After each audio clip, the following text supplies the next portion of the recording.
are listening to Happy Hour Hustle, a bi-weekly podcast featuring the musings and witty remarks of the one and only Kim Bodie. We can promise at least 2 terrible jokes out of Kim and at least 10 minutes of incredible thought leadership from some amazing and influential guests. So grab a glass of iced red wine and join us for a wild ride. Here's Kim.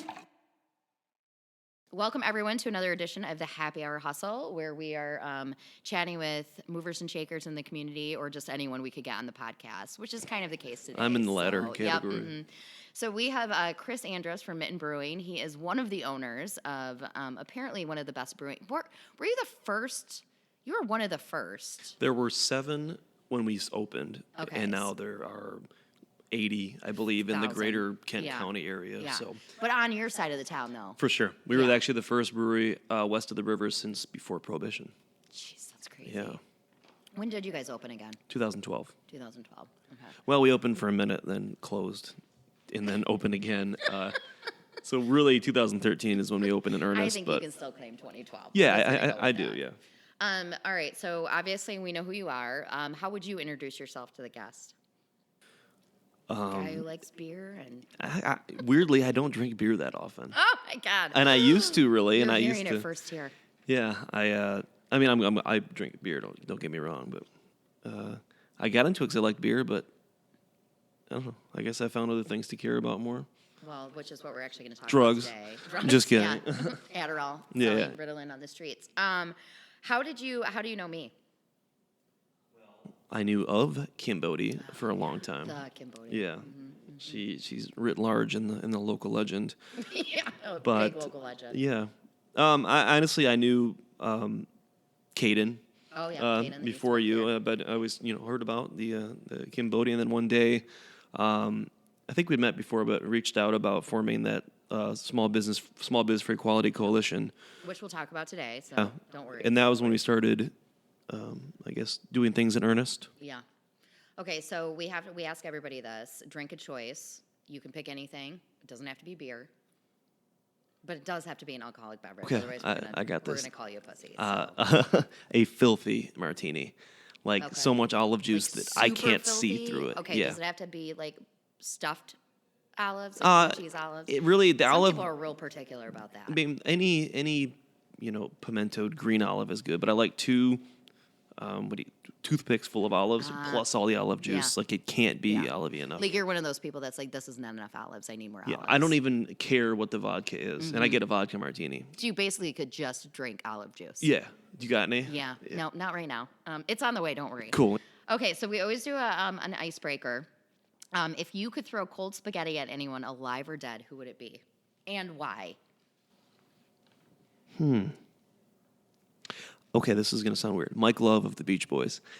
Really? Why? because I bet he's got a lot of people that hate Be- him. he does, No, yeah. said no one Well, ever. I was just watching it. Brian Wilson of the Beach Boys Yeah. is my idol, my songwriting idol. He's my guy. And I was watching this video last night about how much they can't stand each other because, they've been together for so long, and everything the Beach Boys did that was good was Brian, Interesting. and everything that wasn't, that was kind of lame, was Mike. Yeah. And I don't know, I'm feeling a lot of. Anxiety, like some anger. Yeah, I towards just them, kind of want to unresolved smack. anger. I want to smack his face. Yeah, Or throw cold spaghetti at him. yeah, and if you're listening, I love Surfing USA and everything, but What is your favorite Beach Boy song? song, oh man, well, all of the Pet Sounds album. What are you even talking about? Yeah, so you don't even know. Yeah, no. Well, there's more to Beach Boys than the cars and the surfing and everything. There's some really amazing They're deeper than the Americana. beach. Absolutely, they are deeper than the beach. So I will send you some links. Some links. Some deep cuts. Some links. Some Maybe deep you cuts. could drop off a CD later. Burn one for me. I have a lot of burnt Beach Boys CDs. All right, so now we're gonna talk about beer facts because, well, the team got very excited about the prep for this one. So I'm gonna tell you things that I had literally no idea about either. There are some spas in Europe that will let you bathe in beer. Would you do that? Sure. Would it have to be a certain kind of beer? No, I don't think, as long as it's warm. Warm. I mean, it's probably cleaner than bathing in a tub of your own filth water. Yeah, well, that's true. There's a crater on the moon named Beer. And then also a crater on Mars. Dark with the side same or light name. side? Oh, wow. Oh, good one. But I will say they apparently were running out of things to be unique about since they also named a crater on Mars Beer. Yeah. Well, Those there's guys probably at NASA were like, 10 million "We ain't got creators. anything, Bob. Let's just go with the same name." The stakes were high. Yeah, real high. Nobody consulted anybody else that was already in existence. An alcoholiday is a day spent relaxing and drinking. Have you ever heard of that phrase? Mm-mm. No, but I think we're going to bring it back. Apparently, it's a phrase that It's was a coined in delightful the pun. 1900s, right? Alcoholiday. God, I'm going to be using that every day. Okay, so now we're going to talk. Now we're going to get to the meat of this interview. So I have known Chris. I don't remember. Everybody knows Mitten Brewing, so that's how I knew of you.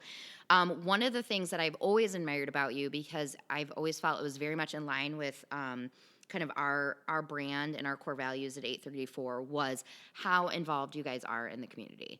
And I'm not talking just a little involved. Sure. I'm talking like, every day I hear about something, like one way you guys are giving back. It's like golf outing. It's paying off like lunch school debt. It's forming, a nonprofit that's focused on, or a coalition that's focused on expanding the Equality Act. It's, advocating on behalf of your employees.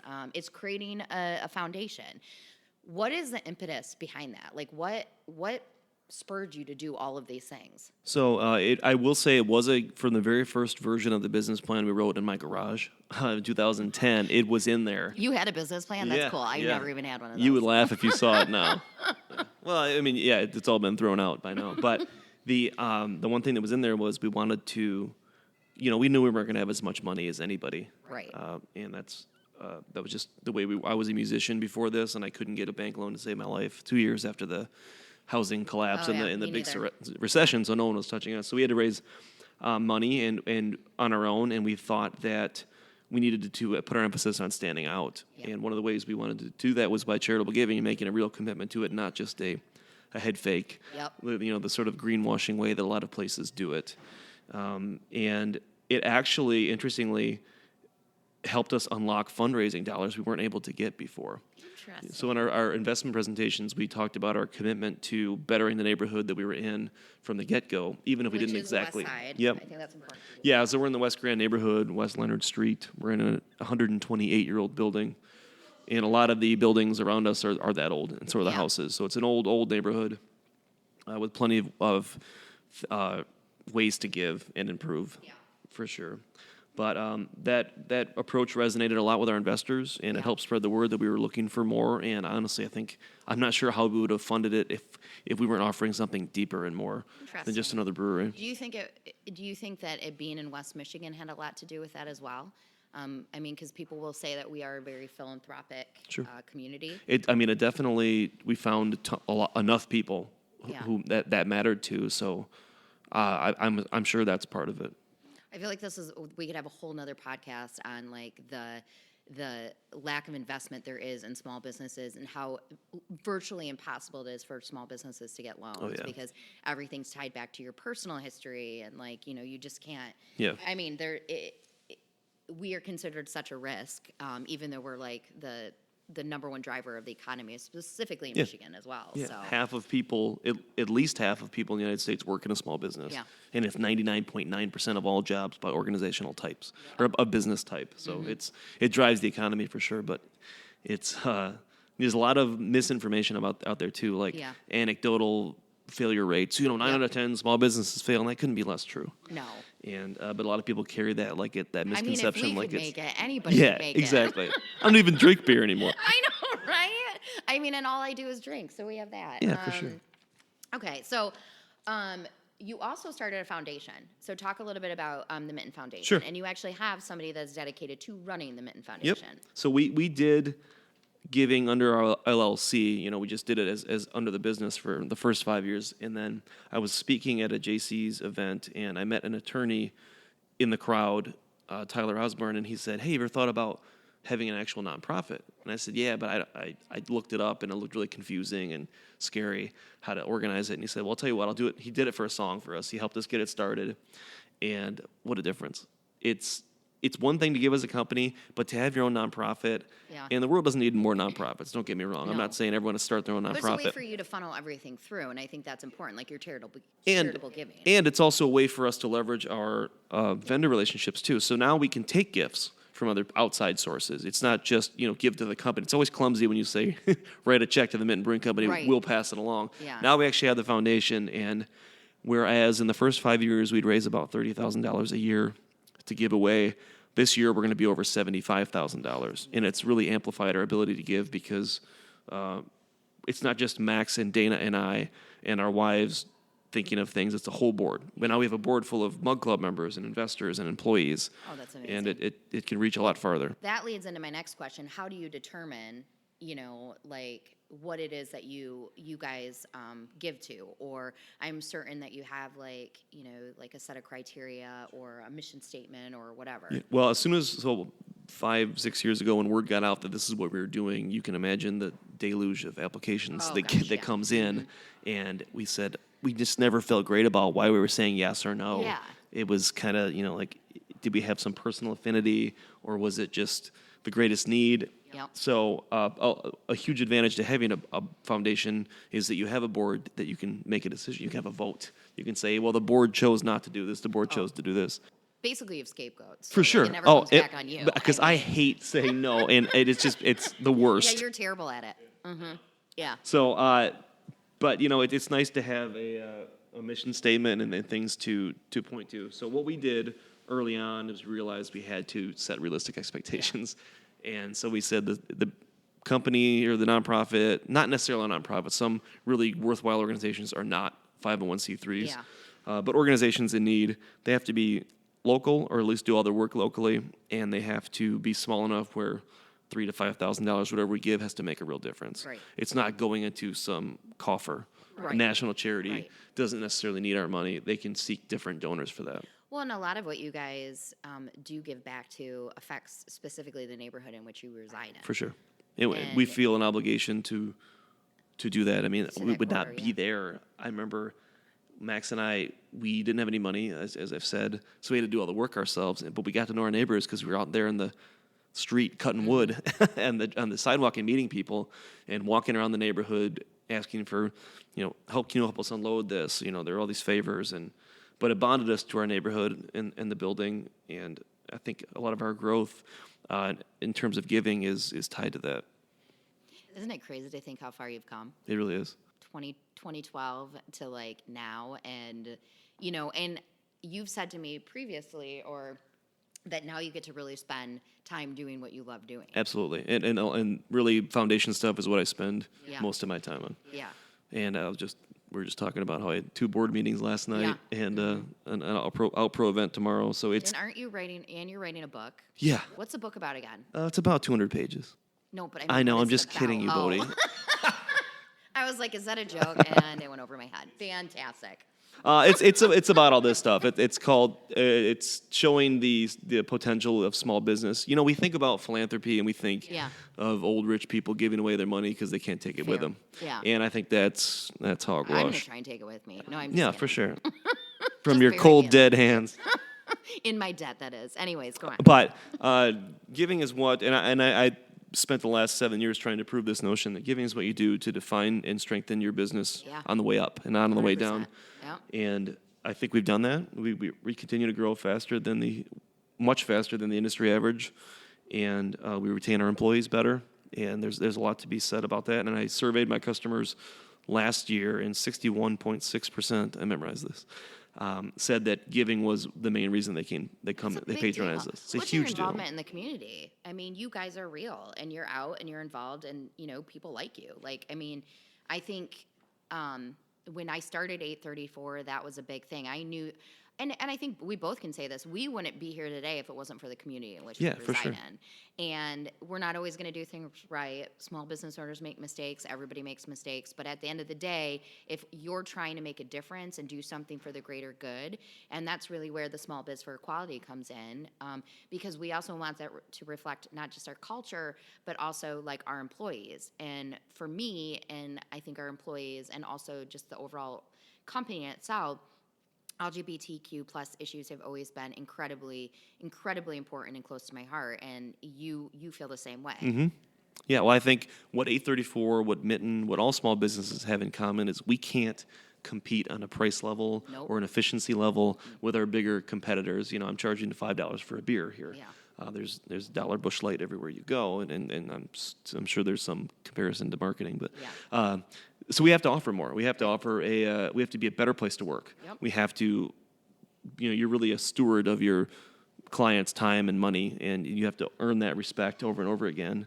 And the latest sort of chapter, I think, in both of our lives is making sure that our LGBTQ plus, not just our employees, but employees all throughout Michigan, are seen equally in the eyes of the law in all public accommodations. So that's kind of where we find ourselves right now. So talk a little bit about Small Biz for Equality, and you were the one that approached me about it. I may have approached you, but you're the driving force behind it, I will say. You send me articles all the time, That's true. So I'm staying very educated. But I think you reached out to me, and what was your thought behind that? Because obviously we knew, and I think when we started out, both you and I was like, I feel like this is, ideally the Small Biz for Equality it's a coalition of small businesses, and we're really working to expand the Equality Act. And essentially what that means is that LGBTQ plus individuals are protected under the law. There is no room for interpretation. And that means like within, the workforce, within, their just housing. life in general, like, like home, like, what's the word I'm looking for? Housing, all of that. Yep. Yeah. So you approached me because there is such a need, and it blows my mind because we might have inclusive, cultures, but that doesn't mean that our employees are protected. I had an employee that was, discriminated against for housing. So like we have a lot of work to do, and I think that's really where like Small Biz for Equality comes from. Oh, absolutely. Oh, And thank you. Our drinks are here. Thank you. Yeah, we couldn't find Mitten, so that's what It's you cool. got. It's rare. Did you want a beer? No? Fine. Well, I think that for me, first of all, I just assumed that this was covered under the law. And I think there's a lot of education that has to be done on that, because I consider myself good on the issue, and you do as well, but I didn't realize that was still not codified in the law. And like you said, a lot of companies do have policies in place and everything to make sure they're protected, but we can't. People don't work with us forever. No. Sadly, we lose good people, and to send them out into the world like that, we're not knowing. And there's a lack of parity too. You can be married on Sunday and fired on Monday. Yeah. There's no, the optics don't make any sense from the state level. So my idea was just to talk to you, who I thought was good on the issue and interested and always, raging on the internet about it. Good. But I thought who better to help me get this thing off the ground. And really it's just about bringing small businesses together to A, learn about it, B, talk to our elected officials, because this battle has already been won in the public arena. Most people either A, think it already exists, or B, don't care. They assume everyone's treated equally under they don't see how it affects them. For sure. But the political arena is where this continues to languish.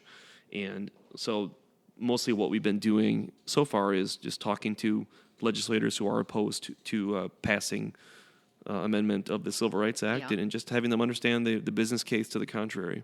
And so far, I think it's been pretty... Well, it has been. I mean, I think the feedback that we've gotten has again been, I didn't realize that it affected, because I think the way we've approached it too is obviously there's the human factor, which I think is that's where a lot of the emotion comes into it. But I think what we've been looking at is the business case for it, which is, I think when you're communicating across party lines, you also have to know what's important to the other side and how to speak to them in a way that they're going to understand how it impacts what they care about, which is a lot in a lot of regards as the economy. And for us, it's a talent attraction and retention thing. And for us to be competitive in Michigan, we have to fix this. Absolutely. And there's already 11 or 12 states that have passed this, that have already expanded it. And we're at a spot now where unemployment is historically low, and we're missing out on a lot of really good qualified people, and people that could help Michigan businesses move out of state, because why would you want to be here if you're not viewed as equal under the eyes of the law? So we don't even know what we don't know. We don't know the candidates that we could potentially be losing. I will say too, the Grand Rapids Chamber has been an incredible ally, in this they have really been, Andy Johnson specifically has been great in pulling the right, people into the room so we can have that discussion. And then, it really has been interesting to see, and coming from somebody who does rage out on the internet, it's been really interesting to see the different perspectives and that you can actually sit in a room with somebody you do not agree with on sometimes a fundamental level and have a civil conversation. It's rare. And Yeah. I feel as though the first political roundtable that we had, I felt I was so happy after that because, there were such diametrically opposed views, like you Right. said, and everyone saw eye to eye. Everyone saw the person behind the problem, and the conversation was great. Everyone's used to being lobbied hard and bullied and, grandstanding, and there was none of that. It was just talking to, what are the people who affected, what are their stories, how have they been affected in the workplace, or how have they been denied housing. Yep. And it's one thing to think about this in the abstract, but when you're sitting across the table from someone that has been affected by it Yep. personally, it's not trumped up. It's not imaginary. This happened to me, and I don't know. I think that's how we move the needle on it. Well, I think it's just remembering that people are human, and I think the other thing, when we started this, we also knew that this wasn't going to be something that happened overnight. It's something that, quite frankly, we both think should happen overnight. Yeah, it should happen yesterday. But that's not going to happen. So we're committed to this being, like we keep saying, this is a long game. We know we have to commit time and resources to this. We know that we have to keep pushing it forward because if we can't keep the topic at the forefront, then again, people will be like, why does this impact me? It's not that big of a deal. And it is. It's a huge deal. So, if you are interested in getting involved or joining, you can go to smallbiz4equality.com, and it's the number 4. Is it .com or .org? I can't remember. It's Go to .com. both of them. .com. .com? Okay. You'll find it. Yeah, you'll find it. And then we're also on Facebook and Instagram, although Facebook is being managed much better than Instagram, so maybe just go to Facebook. But you can obviously reach out to Chris or I too, but we do feel this is a really important topic. And it's free to join, and Yep. really you're just adding your voice. And if we can bring a plurality of small business voices to the issue, I don't think they can ignore it for long in Lansing. Well, right. And I think we started talking about this earlier, is that we are, small businesses are the number one driver of the economy here in Michigan. And quite frankly, really, I think across the country, but I don't have the statistics to back that up. It's true. So it's just me saying it. But so I think when we all come together, our power is in that, and we're not easily ignored. But on a so anyway, but going back to like brands taking a stance and companies taking a stance, a lot of this could be viewed in a pretty conservative community in which we are. I think it's changing as a controversial topic. How do you handle that as a business owner? I've been asked that question multiple times. Well, I think I have a unique viewpoint on this because, I think 4.5 to 5% of the population identifies as LGBTQ plus, but my staff is 15 to 20%. So we're already pretty much known for being welcoming and inclusive to that. So, but I'm also in a very conservative neighborhood, and so I don't know. In my opinion, and I know not everyone sees it this way, this is an apolitical issue. Yeah. This is about these people have always been here. They will always continue to be here, and it's about equality for the employees you've already got. Yeah. And it's about demonstrating. That's what leadership is demonstrating what support and inclusion and selfishly what can grow your business. And I don't know. It's an easy decision for me, and I think that too many people sit on the sidelines because they think it's not, because they think they're going to lose people. But in my opinion, this is not zero sum. This is everybody wins if this passes. Nobody loses. Your bathroom stall fears are unfounded, and so dumb. And if that is preventing people, if your hang up about bathrooms is preventing people from being who they are, then there's no comparison. Yeah, then carry a jar around and pee in that. Like, that's For how much sure, I care. I will say, though, too, I think part of being a leader is making decisions that a lot of people are uncomfortable with. And I have made a lot of people uncomfortable in the past, and that's not without fault either. I mean, I think there's better ways to have conversations. And I remember after our first political roundtable, I literally picked up the phone and called my mom, and we're two completely different sides of the political spectrum. And I was like, it is possible. I can have a conversation with the other side. And I just remember being like really blown away by that. And that was a learning experience for me and a bit of an eye opener. Me too. I mean, I honestly did not know how it was going to go. No, I was like, are we going to like get out? Like, are we going to start punching each other? Like, should I hand out like, like. Fortunately, gloves? Andy, Like, our friend at the chamber, was so nervous that we were going to embarrass him. Yeah. That which is, kind of founded. I mean. Yeah, there was, if I was him, I would have been scared too. I probably wouldn't have shown up. You really behaved yourself, though. I know. I was really proud of myself. I thought Afterwards, Bodie's going to go off the handle here. Yeah, just wait. She's going to start flipping tables. But I think, I do think like when you are a business, you do have to make those. And I don't, I think we'll lighten it up a little bit after this, but I do think businesses can't not take a stand anymore. And I've talked about this a lot. I think it hurts you in the in talent attraction and retention, and the younger generation, whether you're Gen Z or millennials, they want to work for a company that they feel like is making a difference, and they want to work for a company that they know is advocating for things that are important to them.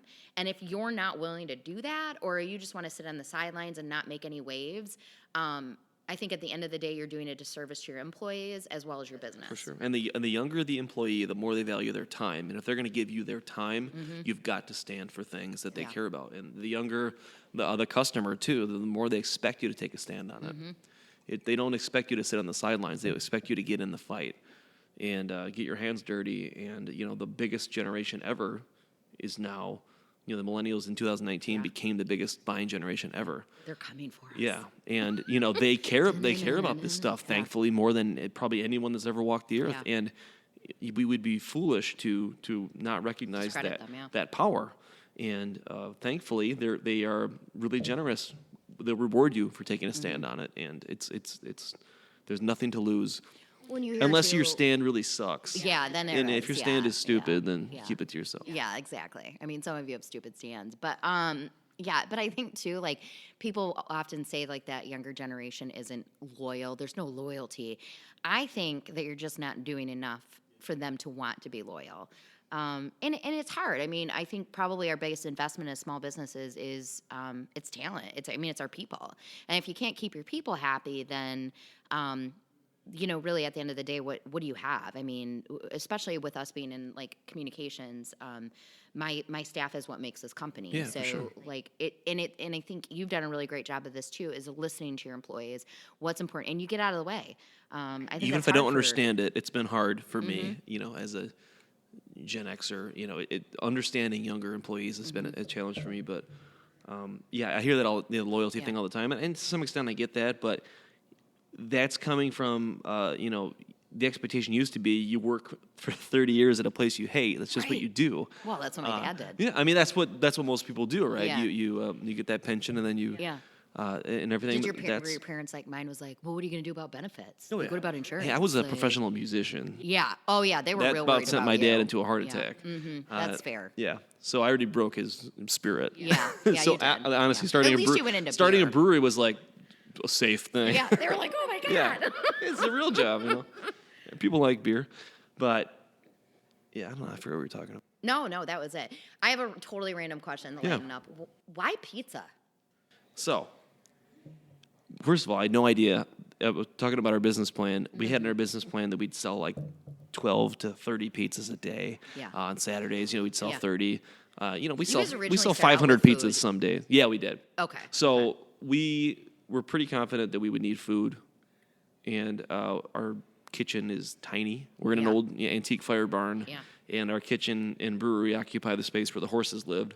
So half the horse stable's the brew house, half of it's the kitchen. We since have another offsite. I'm making hand motions like you guys can see me. But across the street, we have a big brew house now, but the kitchen's still pretty much the same. So we knew we could do one thing. We weren't going to have all these different saute stations, so we wanted to do it well.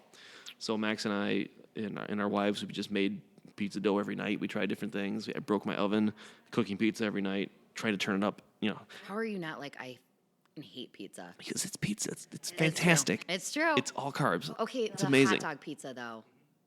What is the story behind that? So, I know a lot of my staff here likes it. Yeah, it's fantastic, but it's off-putting to see ketchup and mustard on a pizza. Yes, I'm off-put. But we have the pizza flights, right? So we have the sampler. You can get 6 different samples of pizza. So if you're a little skeeved out about getting a 12-inch hot dog pizza. You can try a little baby one. Fair. So that's kind of what that's for. You can take it for a test drive, but it's a Yester dog hot dog rolled flat. So it's the Wester dog. We're on the west side, and the Yester dog team So actually clever. helped us, figure it out. So Oh, here's another good one. So wasn't your wife just on the cover of a beer magazine? yeah, Not you. I like to talk about that. Yeah. I've never been on the cover of that beer magazine. No, well, in all fairness, she's much better looking than you. Yeah, no but doubt. I mean, that's fine. So Well, you can't see me out there, but I got a nice sweater on. you do have a nice cardigan. Yeah, thank you. I wait all summer for cardigan weather. Yeah. And plaid. I have them in all different shades of gray. Yeah, you kind of have like a hipster vibe going on. Don't even redact it. This can't. will It's never there. be released. And the beard. Yeah, but she is a stunning and talented woman, and so she deserved it. Yeah. But yeah, I never got on the cover of it.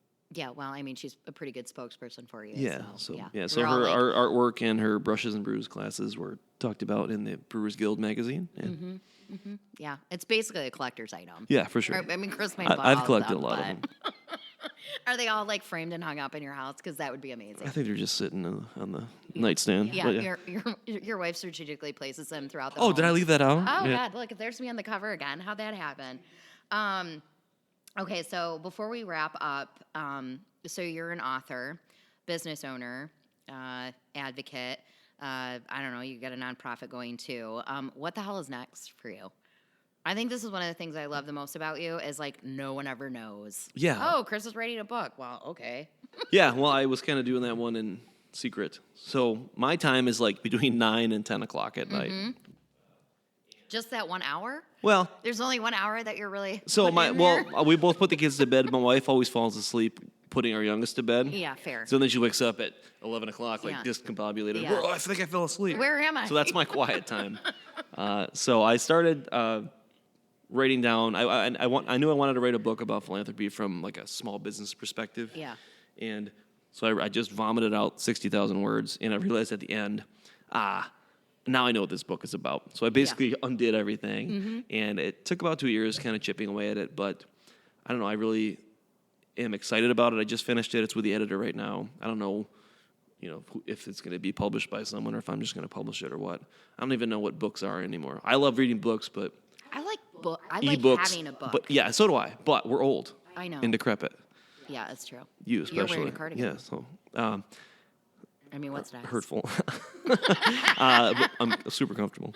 But ebooks are a thing now, so I don't know. Yeah. I'm kind of figuring out what's next. But I really just wanted to write it without any expectation, and I don't think that people who are not often enough do people who are still in the throes of it Yeah. share their successes. You wait till you're done, and you write a retrospective, and it's cool to read these, Steve Jobs' book. It's cool. Yeah. Yeah, but. He's one of the great outliers of humanity. He's also dead. Yeah, I mean, and what in can case I? you guys didn't know, he's not here with us He's anymore. gone. But what can I learn from Steve Jobs? It's cool Right. to read about it, but how can I apply this to my brewery? So I I think think that there. a lot of times I feel like people don't talk about failure enough. No. Like, look how much we failed. Well, you said an interesting thing about your book. You vomited out like the 60,000 Mm-hmm. words, whatever, and then you were like, "Oh, that's what it's about." That, in a nutshell, is running a small business. Yeah, for like, sure. You get like 10 years in, and you're like, "Oh, now I get it." I made all those Yeah. mistakes, but there's no Yeah. other way to do it. What are you going No. to sit there and wait until? If you wait 30 years to write your book, the status quos probably have changed 10 Yeah. times, and and they change even faster now. So I don't know. I think there's value to sharing your gains as you experience them, and 7 years into the brewery business, I think we've unlocked a lot of successes that others can benefit from, and I want to share them, and in whatever way it ultimately comes about. I hope to have books in stores and everything, but Oh, even if we have to open our own store, Okay. it'll be fine. I'll keep it here. all right, cool. I'll give it away All right. for free. Reuse as kindling. Just kidding. Okay, so our last segment is called The Best Story. So this is just really talking about the best story you've heard lately. At one point, one of these segments, we talked about, this was trending news here, I think we talked about somebody's abs. Who was that? Oh, remember who I was in love with? Shawn Mendes. I mean, I still am, let's be honest. He is very attractive. So what is the best story you've heard lately? I'm trying to think what mine is.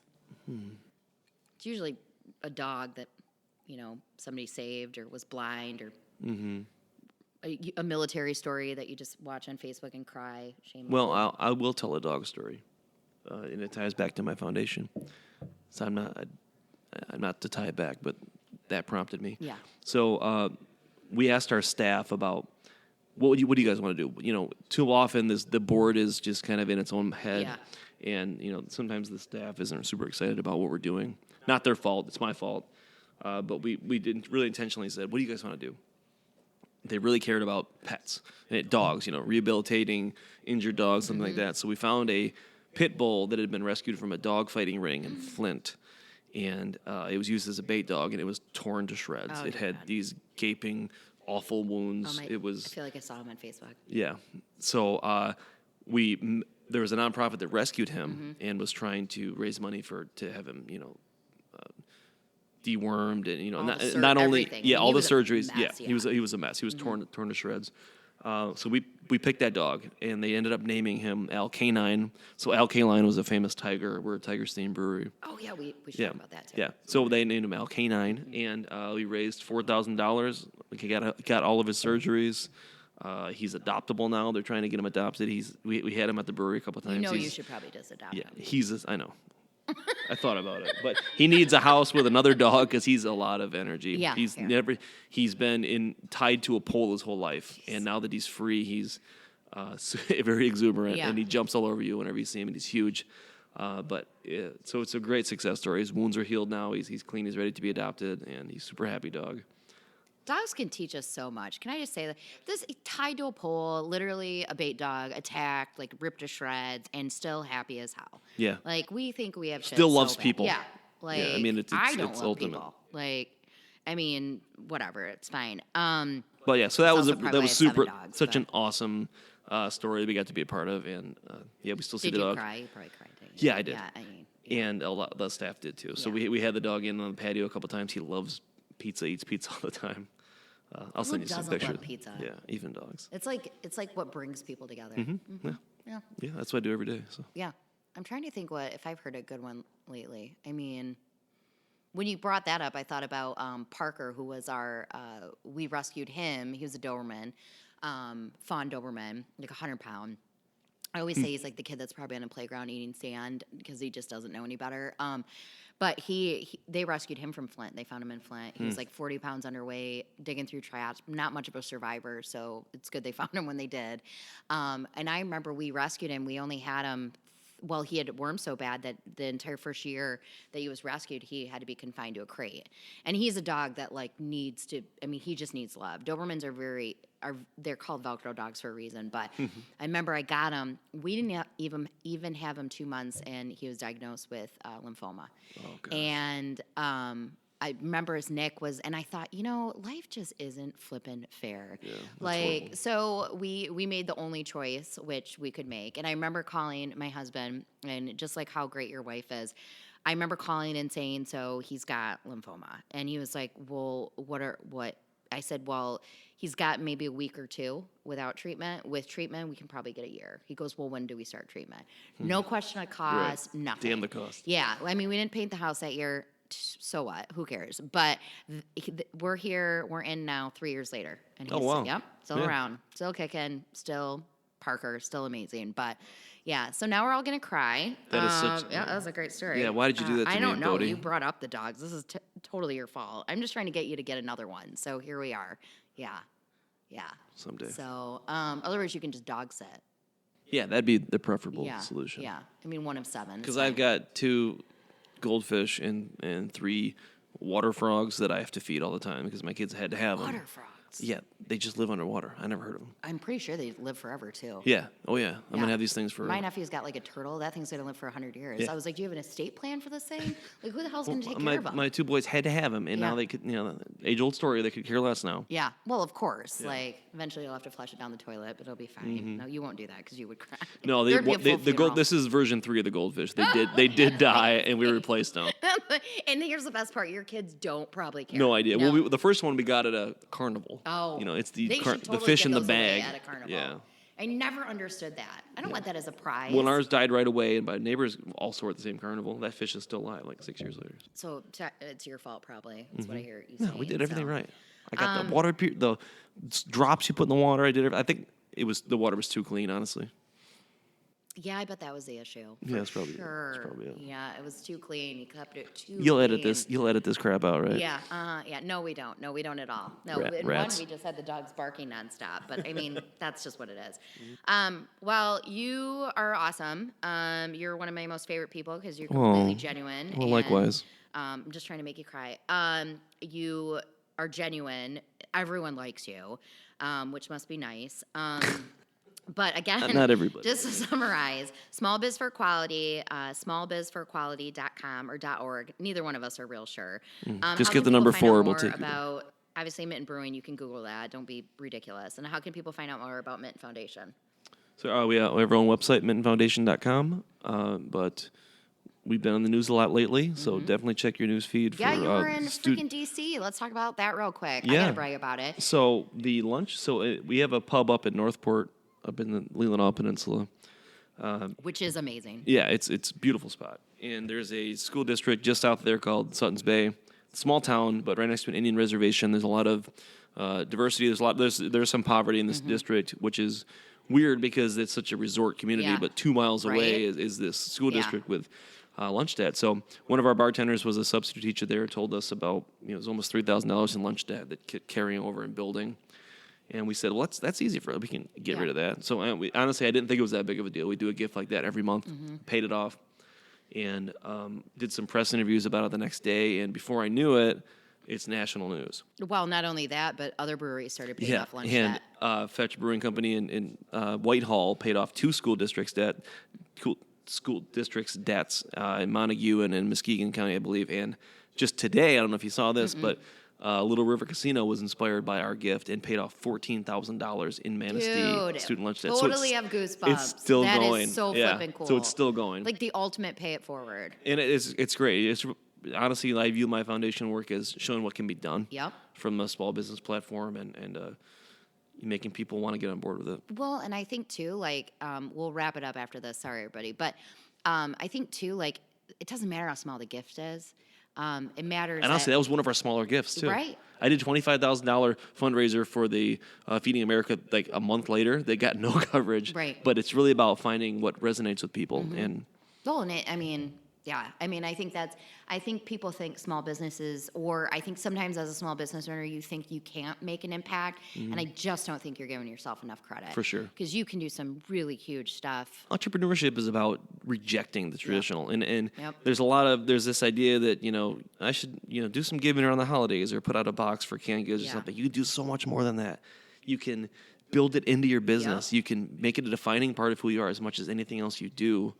And just you got to entrepreneurship is about rejecting what's been done. Well, and I think too, finding it's your own about path. like giving where you see a need and not looking for the accolades.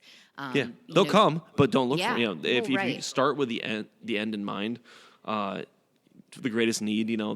That's there's a lot of, like I said, head faking toward charity work. Well, and, yeah, and if your goal is to give so you get like a benefit, then you're just a dick. and your customers are way smarter Yeah. than you think. They'll see right Yeah. through that. Oh, 100%. Yeah. Yeah. So, well, everybody, that's another edition of Happy Hour Hustle. I think everyone has cried and laughed on this episode, so I think we're just winning. What's my catchphrase? You've been hustled. I don't know why I can't remember this. You've just thrown me off. You've been hustled, and also see you on the download, which can I just say is my staff's favorite because they think that's very much aged me. Oh, but see you on the they're- download? Yeah, That's get clever. It? Thank you, Chris. Clever Chris girl. thinks it's clever. Yeah. See you on the download.